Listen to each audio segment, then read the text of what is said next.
Hello there, flock members. The Bad Raven here in the Bad Raven's Nest. We are here to do a review today of the most current Thor movie out, Thor Ragnarok. Yes, I've been really looking forward to this movie, and we went and watched it. This is actually the second time I've watched it.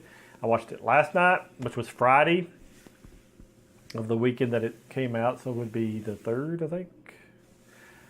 I may be wrong on those dates. But anyway, it's the first weekend it's out, and I watched it again tonight with my whole family. Me and Andrew watched it Friday. This movie was directed by Taiki Waite. I don't know if I exactly spelled it right, so I'll put the name up here, or pronounced it right. I'll put the name up here. It was. I'm not. Like I said, I don't know anything about his movies really to tell you too much about it.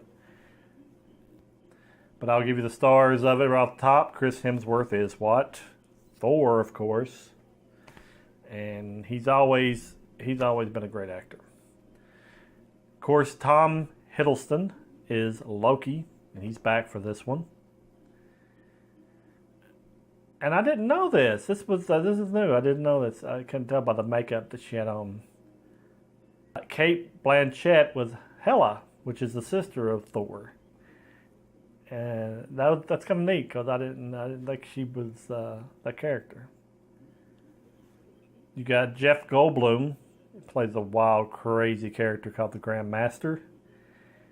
You got Tess Thompson as Valkyrie, and of course Mark Ruffalo as Bruce Banner, the Hulk.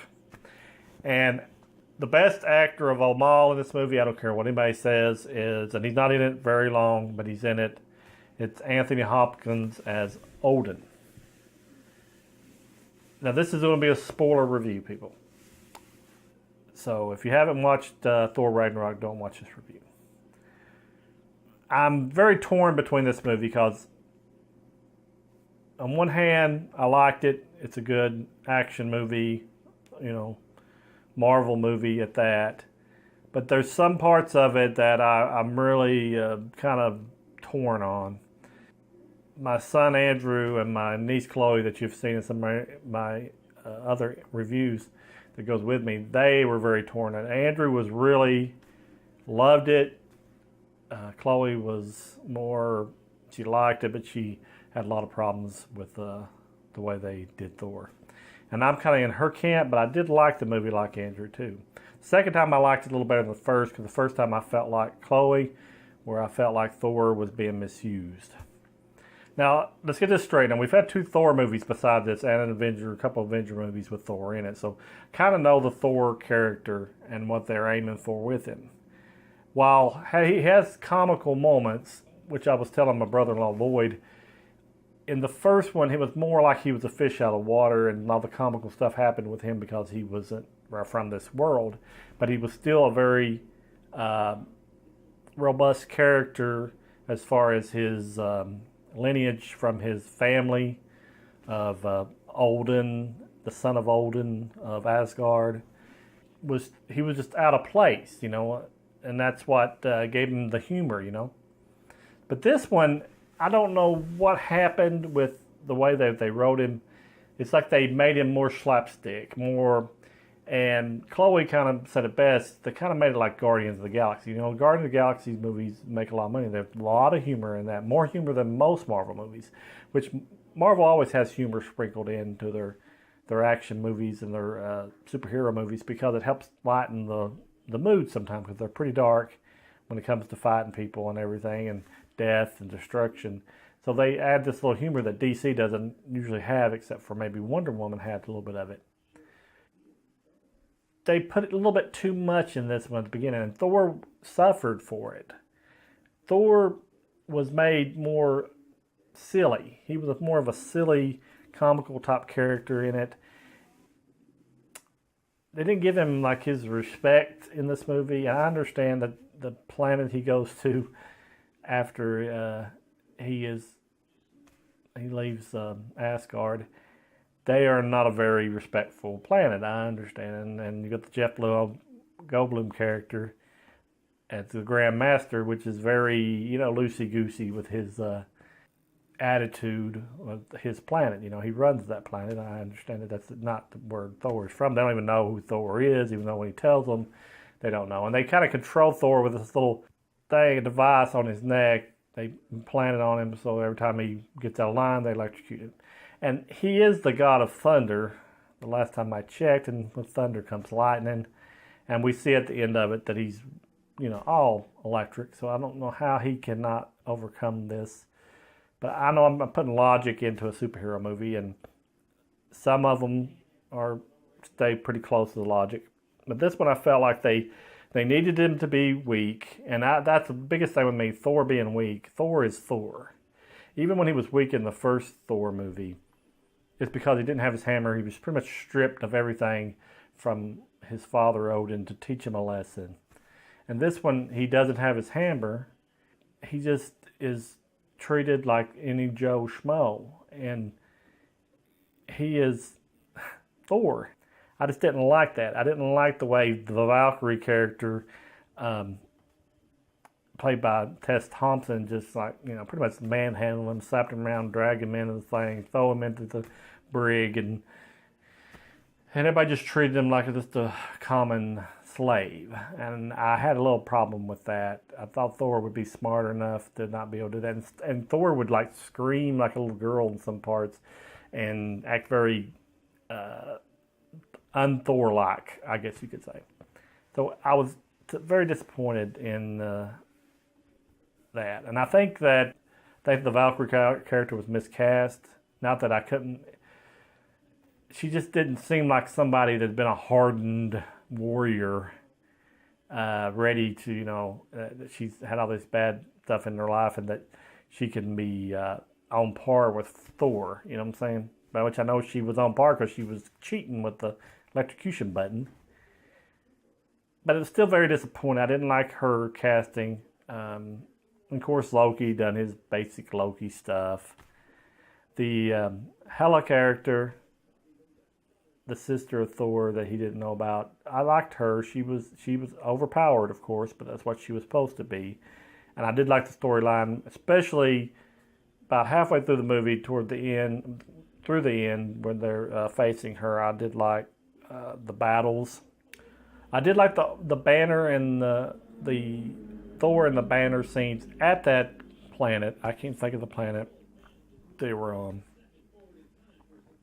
I did like the camaraderie between Thor and Hulk. That was I liked the little humor in that. Now, that wasn't making Thor look silly and stupid. I did like the fight between Hulk and Thor. That was some awesome fight scenes. I really thought they nailed Thor's character there when he was talking to the Hulk and said, "Hi, Banner, I know you're in there. I'll get you out." I thought that was cool.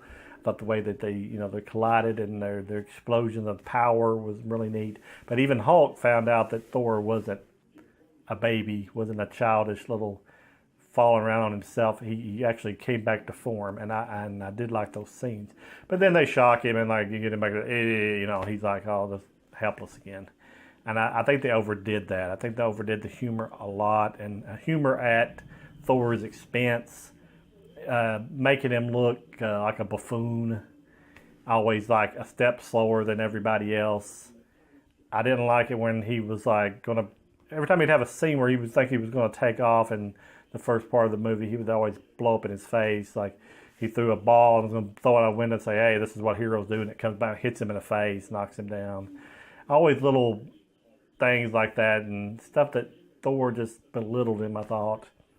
And I know that's probably what they aimed for. I think they got the Guardian of the Galaxy fever and thought that Chris Hemsworth was Chris Pratt and that they could pull it off in a Thor movie, and I don't think they really did the first part of the movie. It was good to a point. I did like the little rock guy, not the big rock guy that he meets in the prison at that planet, and he was neat. I really was impressed with the last part of the movie. The action scenes were awesome, especially him fighting on the Rainbow Bridge against the army of the dead. With his powers, he finally, she's like choking him.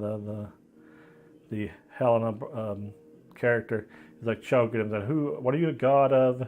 And it finally kicks in, and that music kicks in, and then the slow motion, kind of reminds me of 300 of the slow motion where he's jumping into the fight on the Rainbow Bridge, and like people are flying left and right, and he's like electricity all over him. I thought that gave me chill bumps because I thought that was really well done. I know they had really good between him and his father, Odin.